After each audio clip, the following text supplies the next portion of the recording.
मैं इन्हीं इश्यू पे बात करूंगा। मेरे साथ जुड़ गए senior advocate, senior political analyst advocate Rashid Rizvi साहब। मैं उनको स्क्रीन पर ले लेता हूं। एडवोकेट राशिद रिजवी साहब जो माहिर तालीम है, माहिर कानून है और मिडिल ईस्ट पे बड़ी अच्छी नजर रखते हैं और सारे पहलुओं को कवर करते हैं। इनकी अच्छी बात यह है कि बहुत साफ लफ्जों में और कहीं कोई चीज ऐसी है तो उस पर बात होनी चाहिए। और ये प्लेटफॉर्म इसीलिए, ये प्लेटफॉर्म न तो किसी की कसीदा खानी के लिए है और न किसी को बुरा भला कहने के लिए, तनकीद, बेजा तनकीद के लिए। इस प्लेटफॉर्म का मकसद ये है कि एक जो सही चीज है वो सामने आए। कोई जुल्म कर रहा है वो भी सामने आए, कोई मजलूम है वो भी सामने आए, कोई साजिश कर रहा है तो वो भी सामने आए और कोई साजिश का शिकार है तो वो भी सामने आए। ये इसका मकसद है, इसके अलावा कोई मकसद, कोई इसके अलावा। और सब इस बात से आगाह हैं, जो हमसे जुड़े हुए जानते हैं। मैं राशिद रिजवी साहब आपका इस्तकबाल करता हूं। आज यूएनओ में एक फिर बड़ी हार हुई है इजराइल की। 151 वोट जो है मुल्कों ने साथ दिया है फिलिस्तीन का, और महज 8 हम कहेंगे, 10 क्यों कहेंगे, इजराइल और अमेरिका तो वही है एक 8 मुल्क, लेकिन वो ऐसे मुल्क हैं जिनका शायद दुनिया में नाम लेवा नहीं कोई। तो इसको आप सियासी एतबार से भी और समाजी एतबार से भी और जो सिफारती हम कहते हैं उस नुक्ते नजर से कैसे देखते हैं राशिद रिजवी साहब? और भी अगर कोई अपडेट है वो भी आप दे सकते हैं।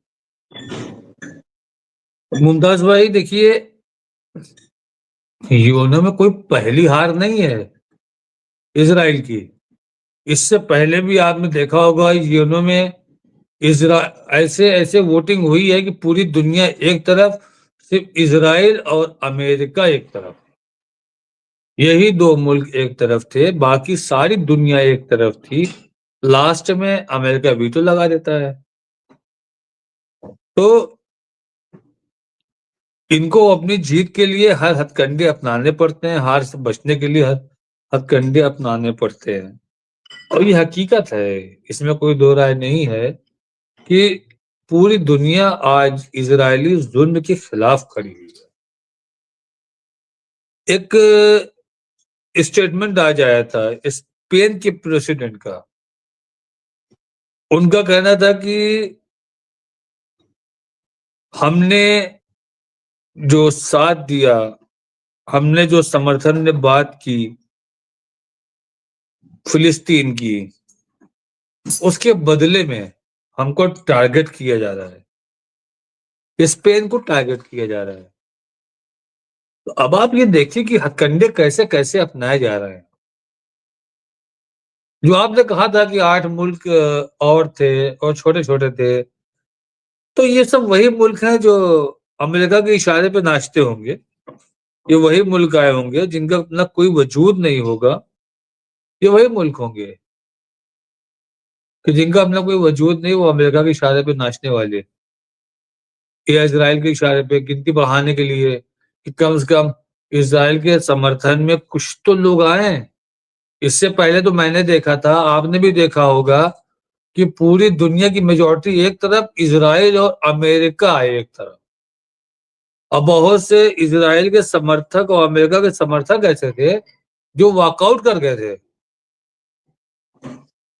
जो ये जान रहे थे कि इस प्लेटफॉर्म पे इजराइल का समर्थन करने का मतलब है अपने मुल्क में अपनी ही बेइज्जती सहना, अपने मुल्क की आवाम की नजरों में गिर जाना।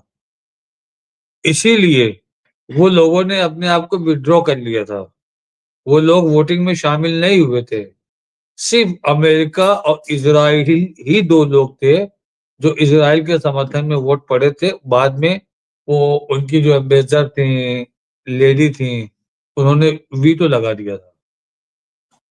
इससे पहले भी कई ऐसे प्रोग्राम्स हुए हैं यूएन में जिसमें इनके अगेंस्ट चीजें गई हैं इजराइल के, नेतन्याहू के, लेकिन अमेरिका उसके सपोर्ट में वीटो लगा देता है, जिसके ऊपर हम लोगों ने डिटेल में बात भी की थी कि यूएन को एक नया रेजोल्यूशन पास करना चाहिए पूरे अक़वाम मुत्तहिदा के सारे ममालिक को बुला करके कि वीटो मेजॉरिटी का माना जाएगा। 5 हैं, जिधर 3 होंगे वो वीटो माना जाएगा।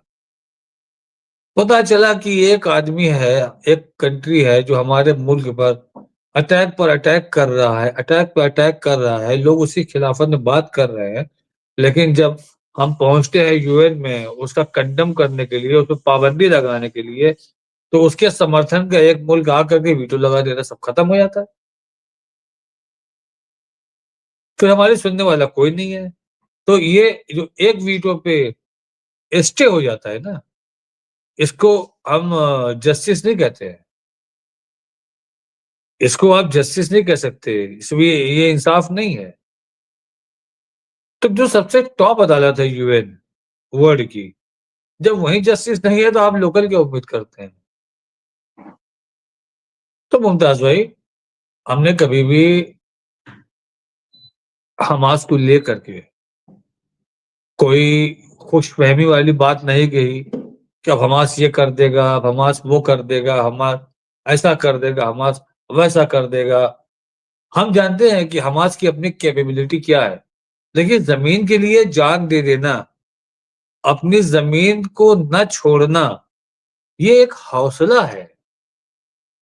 लेकिन अगर कोई हमसे ये कहे कि हमास में इतनी ताकत है कि जो इजराइल और अमेरिका दोनों को बर्बाद कर सकता है, तो हम उससे पहले ये पूछेंगे कि इनके पास क्या सोर्स है।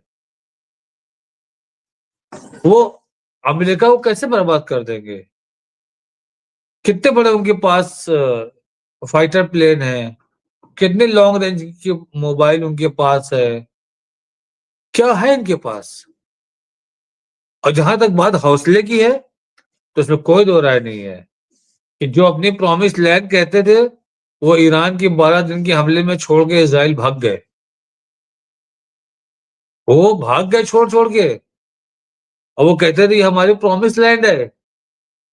अब वहीं पर आप देखिए, इनको फिलिस्तीनियों को अपनी जमीन नहीं छोड़ रहे। और आपको हम एक चीज और बता देते हैं, इनको ये आपके राफा बॉर्डर पर पूरा कंट्रोल करके रखा हुआ है इजराइल ने। जो फिलिस्तीनी मिस्र की तरफ जा रहे हैं, उनको जाने की छूट तो है, लेकिन उनको वापस नहीं आने दे रहे। वो वापस नहीं आ पा रहे हैं।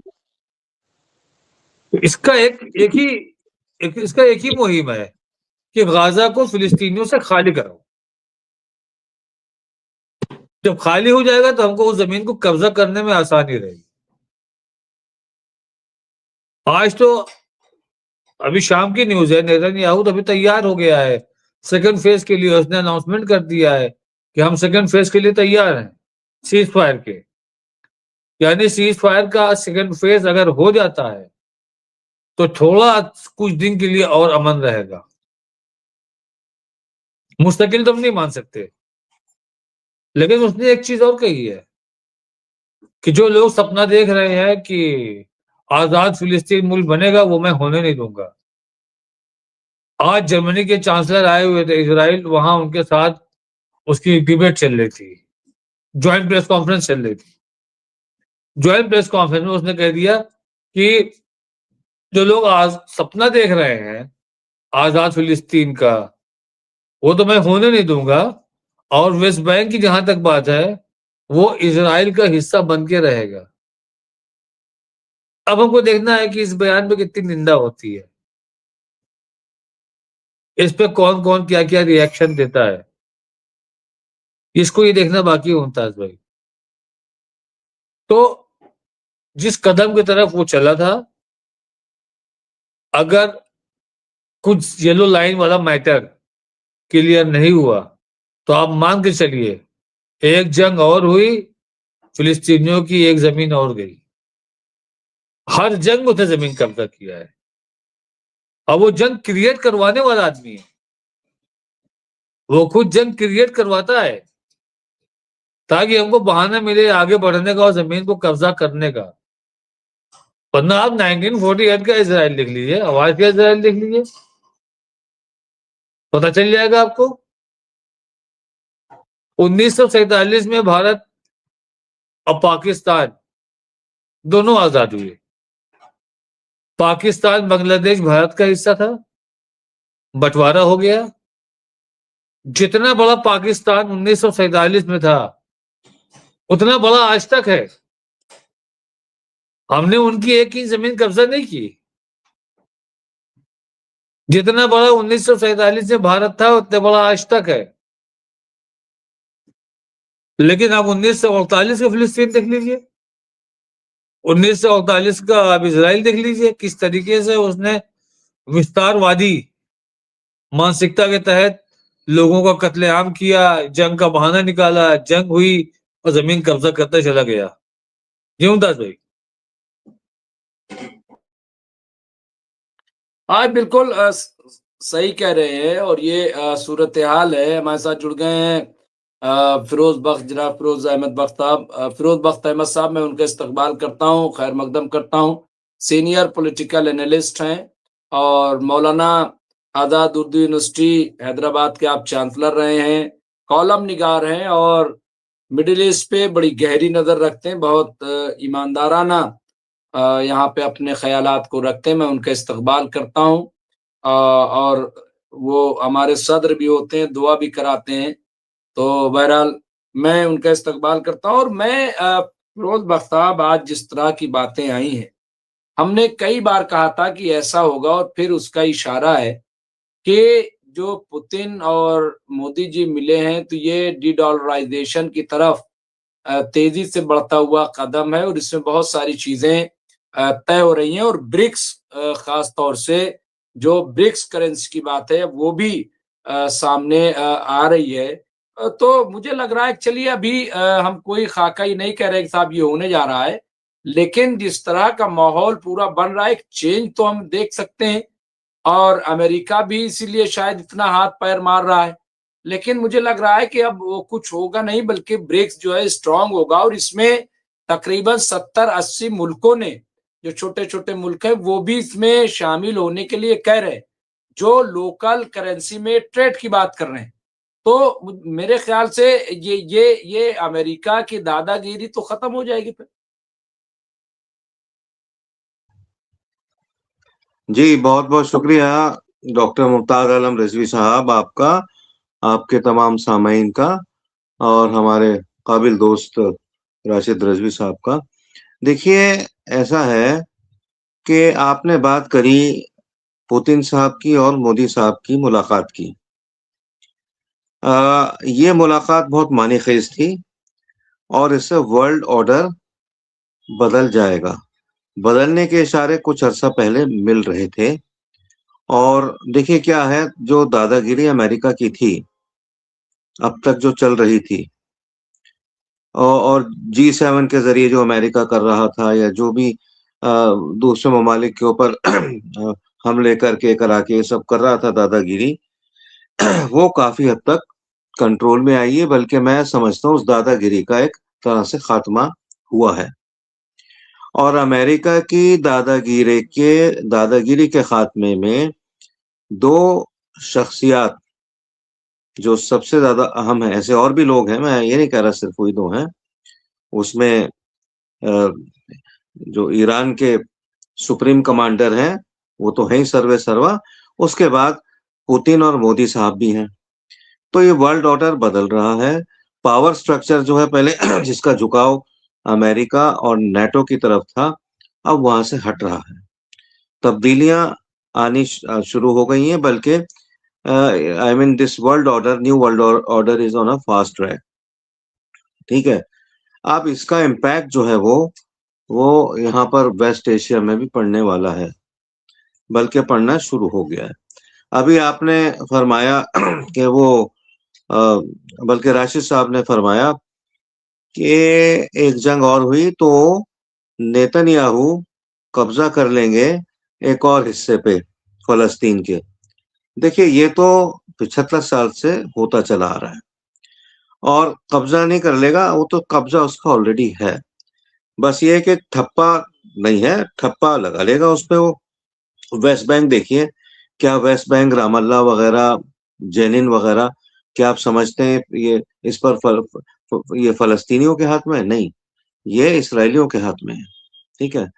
और अलावा इसके ये बात सही थी राशिद साहब की कि आप नक्शा देख लीजिए 1948 का फलस्तीन का और आज का देख लीजिए, जमीन आसमान का फर्क है और आगे भी फर्क पड़ सकता है। लेकिन अब मसला यह है कि जो सेकंड स्टेज की जो बात चली है यहाँ पे इसराइल और फलस्तीन के बीच में इसकी जंगबंदी की, बल्कि मैं कहूंगा कि जेनोसाइड बंदी की, ये कोई मुझे बहुत ज्यादा आसान नजर नहीं आ रही है। जो पहला फेज था उसमें जो होना था वो हो गया, दुनिया ने देख लिया।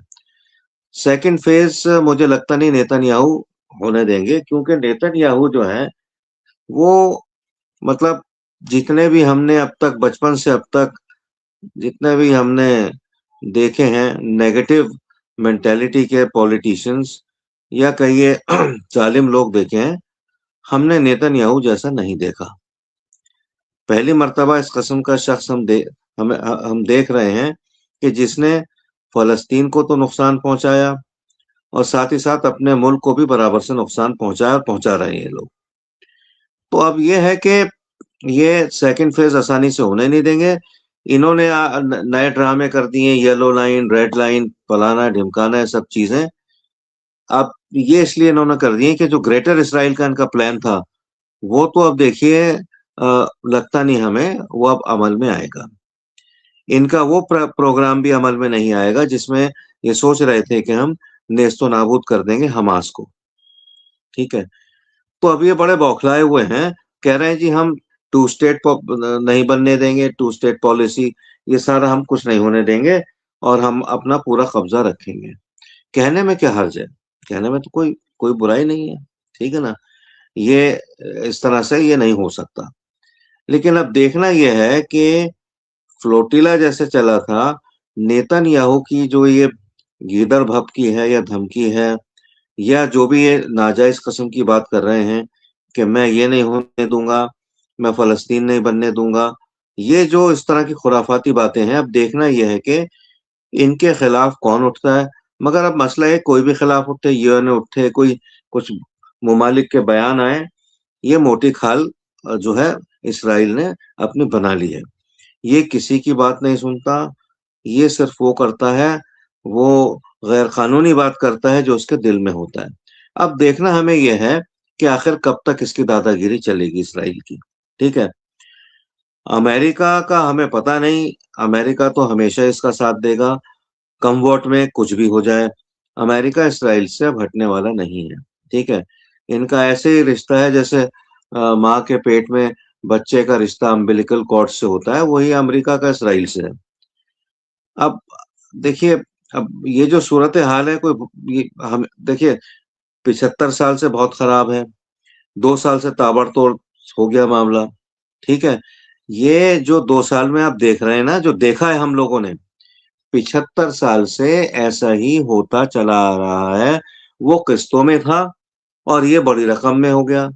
मान लीजिए कि वो 1000 रुपए महीने में था, ये हो गया 10,000 रुपए महीने का, उस तरह का मामला हो गया। तो ये तो 75 साल से ऐसा होता चला आ रहा है। अब देखना है कि जो दादागिरी है इसकी कब थमती है इसराइल की। अगर थमती है तो ठीक है, अपने आप ये समझ लेते हैं तो ठीक है, लेकिन मुझे नहीं लगता कि अपने आप ये बाज आएंगे। और अगर नहीं थमती है इनकी दादागिरी, तो ये देखना होगा कि दुनिया इसमें क्या करती है। क्या दुनिया ऐसी खामोश बैठी रहेगी सिवाय एक मुल्क ईरान के? ये सारा है। तो हालात अभी भी बेहतर नहीं है, तेज ठंड आ गई है, ठंड के साथ जो है तूफानी हवाएं और बारिश भी अक्सर वहां गिर रही है। कोई उनका पुरसाने हाल नहीं है फलस्तीनियों का, गाजा वालों का, सिवाय अल्लाह के। हम तो उनको हम क्या क्या कह सकते हैं, कितना हम उनको सैल्यूट करें, सलाम करें। वो झेल रहे हैं, वो बर्दाश्त कर रहे हैं और अल्लाह सब देख रहा है। दिल हमारे भी दुखे हुए हैं इस मामले से, लेकिन अब हम बहुत ज्यादा थक चुके हैं ये चीजें रोज देख देख के, इसराइल की इजारादारी और इसराइल की दादागिरी देख के। तो अब यह है कि सिवाय दुआ के अब हम क्या कर सकते हैं।